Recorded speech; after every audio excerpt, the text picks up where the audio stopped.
Market எப்படி இருக்குன்னு பார்ப்போம். மார்க்கெட்டு பிரேக் ஆகிட்டான். இது ஒரு ட்ரெண்ட் லைனு டெய்லியில். இது டார்கெட் இனி இவ்வளோ தூரம் போயிடுவோம். ஏன்னா அதில் ஒரு சப்போர்ட் எடுத்து அது பிரேக் பண்ணிடுச்சு. ஃபாஸ்ட்டாக போவோம். எத்தனை 2000 பாயிண்ட் இருக்குது. யாராட்ட ஹோல்டு பண்ணால் ஹோல்டு பண்ணி வச்சுருங்க. 2000 பாயிண்ட்டு கணக்கு போடும்.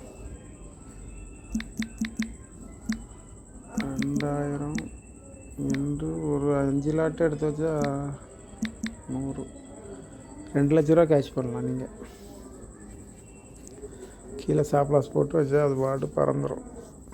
கேப்பப் நம்ம இன்ட்ராடே விளாடும் போது கொஞ்சம் கஷ்டமாக இருக்கும். ஏன்னா அது கேப்பப் ஆகியே போயிட்டுருப்பான். ட்ரேட் கொடுக்க மாட்டான். மேலே ஹையில் ஓப்பன் ஆகி திரும்ப கீழே இறங்கிட்டு கிடக்கும். வீக்லியில் போக விடு. வீக்கிலும் நல்லா சூப்பராக தான் இருக்குது. நல்லா ட்ரெண்ட் ஆகிட்டு இந்த வீக் வரையும் எப்படியும் போயிடுவோம்.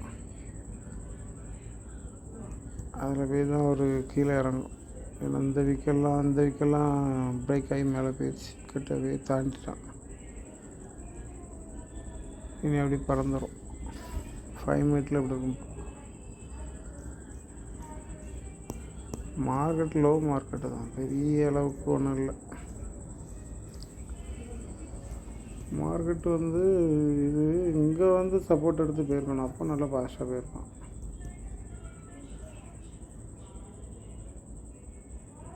இந்த சப்போர்ட்டை இங்கே எடுத்துருக்கணும்.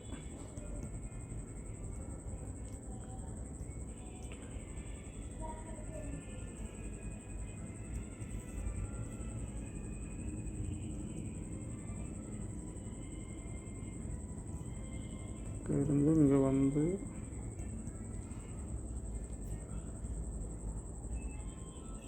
அப்புறம் இப்படி போய்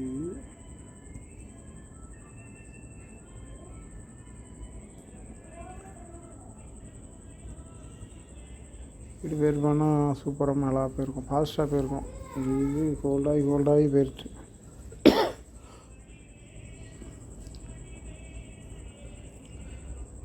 நான் இந்த லைனை பிரேக் பண்ணோன்னே ஒரு ஸ்டாப் லாஸ் போட்டு விட்டேன். இங்கேருந்து ஒரு ட்ரெண்ட் லைன் மாதிரி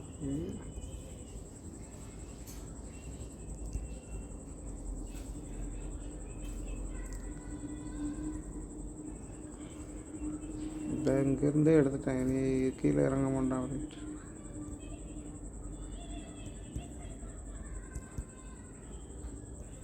இந்த கேண்டில்லேருந்து எடுத்தேன்.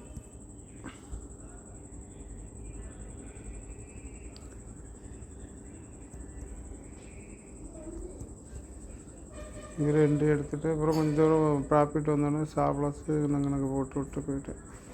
இவ்வளோ தூரம் திரும்ப பிரேக் ஆகி திரும்ப போகும்போது இங்கே போட்டு விட்டு ஒரு தூக்கம் தூங்கிட்டு அதுக்கப்புறம் பார்த்தேன். அதுங்களையே தான் போய்ட்டு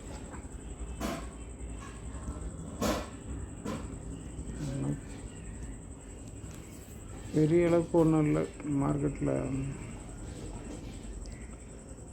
இன்றைக்கி சுமாராக தான் இருக்குது. நாளைக்கு எக்ஸ்பைரி, நாளைக்கு பறந்துடும். நாளைக்கு நல்ல மூமெண்ட்டாக இருக்கும்.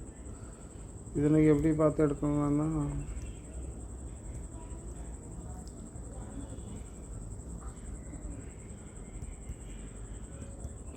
இதில் தான் என்ட்ரி எடுக்கணும். ஃபஸ்ட்டு ஸ்விங் எடுக்கக்கூடாது, 2வது ஸ்விங் எடுக்கலாம். அப்புறம் இந்த கடைசி கேண்டில் பிரேக் ஆகுதான்னு பார்க்கணும். பிரேக் ஆகலை. இது மேலே பிரேக் ஆகிட்டு ரிட்டர்ன் வரும்போது இது ஒரு கடைசி கேண்டில் பிரேக் ஆகலை. இதிலேருந்து ஒரு மூமெண்ட்டும் உருவாகிருக்கு. ஒரு கரெக்ஷன் மாதிரி இதில் உருவாகிட்டு இங்கேருந்து ஒரு மூமெண்ட்டும் பாஸ்.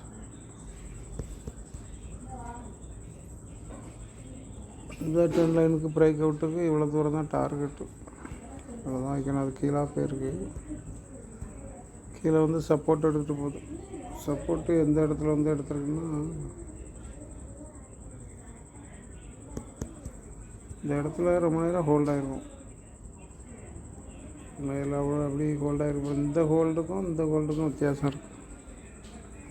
இதில் ரொம்ப நேரம் ஹோல்ட் ஆகிருக்கு. இது ஒரு சப்போர்ட், ஸ்ட்ராங்கான சப்போர்ட். இந்த சப்போர்ட்டோட இது ஸ்ட்ராங்கான சப்போர்ட்.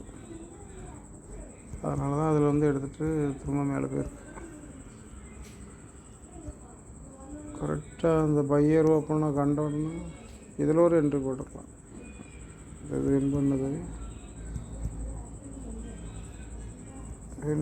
இந்த வீக் செல்லர் வந்த பிறகு இதிலேருந்து இவ்வளோ தூரம் இந்த பையர் ஓப்பன் டார்கெட் வச்சு ஒரு சின்ன என்ட்ரி. இந்த மார்க்கெட் இப்படி தான் மூவ் ஆகும். பையர் ஓப்பனை கண்டா ரிட்டர்ன் ஆகும். இவ்வளோ தூரம் போனது இந்த பையர் ஓப்பனுக்கு கரெக்டாக ரிட்டர்ன் ஆகிடுச்சு. நாளைக்கு கீழே எங்கேயும் போகணுன்னு நினைக்கக்கூடாது. நிறைய இங்கே கையை அப்போ ஓப்பன் போட்டு மேலே போயிடும். இப்படி போட்டு நிறைய மேலே போயிடும். அதனால் ட்ரெண்ட் அப் ட்ரெண்டில் தான் இருக்குது. ஹோல்டு பண்ணுறவங்க தைரியமாக ஹோல்டு பண்ணலாம். ஸ்டாப் லாஸ் போட்டு சத்திராமல் இருந்துடும். இங்கே சொல்கிற அளவுக்கு பெரிய அளவுக்கு மார்க்கெட் இல்லை. இன்றைக்கி மூமெண்டமே இப்படி ஸ்லோ மூமெண்டம் ஆகிட்டு. இந்த மாதிரி மூமெண்டம் வந்தால் தான் டாப்பாக இருக்கும். இது ரிஜெக்ட் ஆகுது. இதுதான் ட்ரெண்டு. அந்த பையர் ஓப்பனுக்குள்ளே போயிருக்காது. இது பையர் ஓப்பன், இதுக்கு முன்னாடியே ரிஜெக்ட் ஆகும். இதுதான் என்ட்ரி கேண்டில். இந்த கேண்டில் முடிஞ்ச பிறகு என்ட்ரி எடுக்கலாம். சூப்பரான என்ட்ரி. அது ஸ்டாப் லாஸ் கூட நாங்கள் தள்ளி போட்டு வைக்கலாம். இந்த இதில் கூட போட்டு வைக்கலாம். தள்ளி இப்படி போட்டு வச்சுட்டா நம்ம பாட்டு ஹோல்டு பண்ணி விட்டோன்னா அது பாட்டு போயிட்டுருப்பான். எப்படியாவது ரிட்டர்ன் ஆகும்போது அதில் கொஞ்சம் ஹோல்டாகவும் அப்போ நம்ம மாற்றிக்கலாம். நான் இவ்வளோ தூரம் அந்த ஹோல்டு வரும்போது மாற்றிருக்கலாம். இதுதான் என்ட்ரி. இன்றைக்கி நடந்த என்ட்ரி கிடந்து அதிலே ஒரு நாளை வேஸ்ட் பண்ணிட்டு அப் ட்ரெண்டு தான். அப்படியே ரொம்ப ஸ்லோ. சரி, நாளைக்கு நல்ல ட்ரெண்டு இருக்கும்னு நினைக்கிறேன். ஏன்னா அன்றைக்கி டெய்லியில் ஒரு சின்ன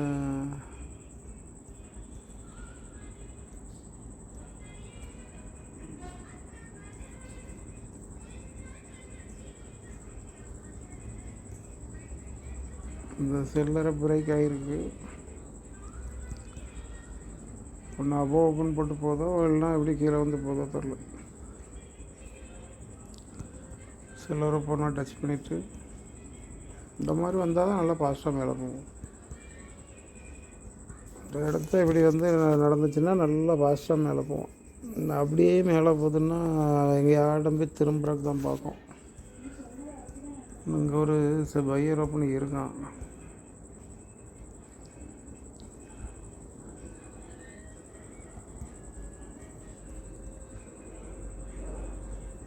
இது இந்த இடத்த பிரேக் பண்ண கொஞ்சம் பயப்படும். கரெக்டாக நாளைக்கு இங்கே ஓப்பன் போட்டாலும் அந்த இடத்துலேருந்து ரிட்டன் தான் வரும். ஏன்னா பையர் ஓப்பனை பிரேக் பண்ணோன்னா ரிட்டன் வந்து திரும்ப சப்போர்ட் எடுத்து மேலே போகணும். அப்போ தான் உடைக்க முடியும்.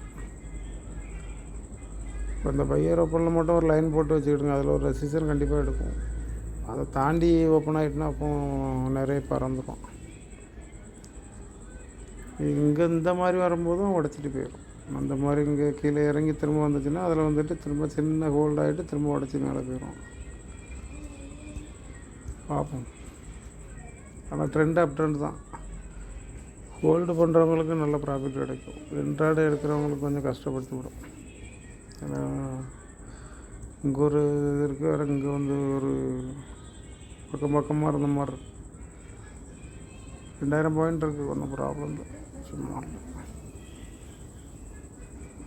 சரி, அப்படி பார்த்து எடுங்க. ஒரே நாளில் அந்த டார்கெட் கொடுக்காது. ஒரு வாரம் 2 வாரம் கான்ட்ராக்டே எடுத்து அந்த மாதிரி பார்த்து எடுங்க. நல்லா தள்ளி எடுங்க. கீழே ஸ்டாப் லாஸ் போட்டு வைங்க. ஒன்றும் பண்ணாது. அது பாட்டு போகும். சரி, அப்படி பார்த்து ட்ரேட் எடுங்க.